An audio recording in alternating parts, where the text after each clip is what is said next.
কিছুক্ষণ আগে প্রচুর বৃষ্টি হয়েছে। আমি বৃষ্টির একটা ভিডিও করেছি।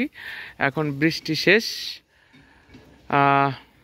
নওফেল কিংডম যে স্বত্বাধিকারী আমার বড় ছেলে নওফেল, উনি ব্যস্ত হয়ে গেছেন, পিকনিক করবে। এখন এখানে নাকি রান্না করবে, এই জন্য পরিষ্কার করা হচ্ছে। সেই পরিষ্কার দেখছি।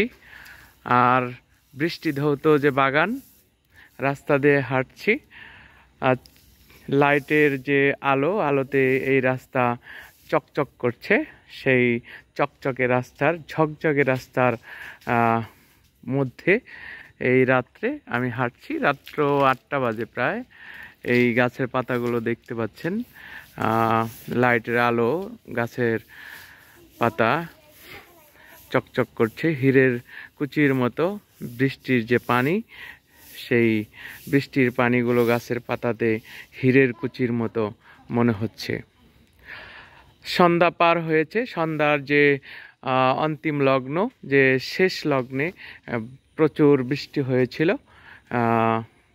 সেই রিমঝিম বৃষ্টির মধ্যে যে রাস্তা ধুয়ে গেছে, গাছের পাতাগুলো ধুয়ে গেছে, ভিজে গেছে, ভেজা রাস্তা এবং ভেজা গাছের পাতা দেখতে বের হয়েছি।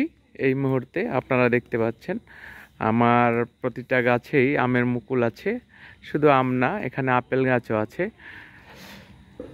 ফার্স্ট লাভ গাছ, এখানে হাঁটছি।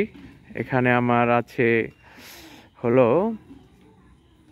12 মাসি ফল, সবগুলোই 12 মাস। 12 মাসি আমরা আছে, জামরুল আছে, লাল টকটকে জামরুল। এখানে 12 মাসে কাঁঠাল আছে, যেটা ভিয়েতনামি 12 মাসি কাঁঠাল। আমি বিগত অনেক দিন আগে আপনাদেরকে এই 12 মাসি ভিয়েতনামি কাঁঠালের একটা ভিডিও দেখিয়েছিলাম। আজকেও যে এই যে নতুন করে কাঁঠাল এসেছে আপনারা দেখতে পাচ্ছেন, রাতের অন্ধকারেও দেখা যাচ্ছে এই কাঁঠাল ঝুলে আছে এই গাছে, দেখতে পাচ্ছেন। এটা আমার ভিয়েতনামি 12 মাসি কাঁঠাল, ধীরে ধীরে বড় হতে চলেছে। তো এই হলো যে বৃষ্টি পরবর্তী যে বৃষ্টির বিধৌত যে অবস্থা, বৃষ্টির পানিতে ভিজতে পারেনি, একটা আফসোস। কারণ সন্ধ্যার পরে বৃষ্টি শুরু হয়েছে, বৃষ্টির শেষ সময়। কারণ আর কিছুদিন পর থেকেই শীত শুরু হবে। এখনও শীতের যে আবেশ পাওয়া যাচ্ছে, শীত মোটামুটি গ্রামে কুয়াশা পড়া শুরু করেছে। আর কিছুদিন পর থেকে ভালো একটা শীতের উত্তেজনা দেখা যাবে। এখন অবশ্য আছে মোটামুটি। গাছগুলো একটু বেশি হয়েছে, তবে সকাল থেকে লোক আসবে, গাছগুলো একটু কমাবো। কারণ হলো গাছগুলো ঘন হয়েছে, ফাঁকা জায়গায় স্থানান্তর করতে হবে, গাছগুলো সরাতে হবে। যার কারণে এখনো রেখে দিয়েছি গাছগুলো, যে পরবর্তীতে অন্য জায়গায় সরানোর জন্যে।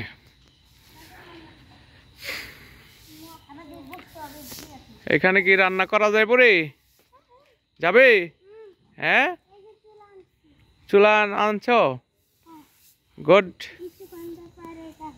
কিছুক্ষণ পরে এখানে রান্না শুরু করবা? শুকিয়ে গেলে তাহলে তো ফ্যানের বাতাস দিতে হবে।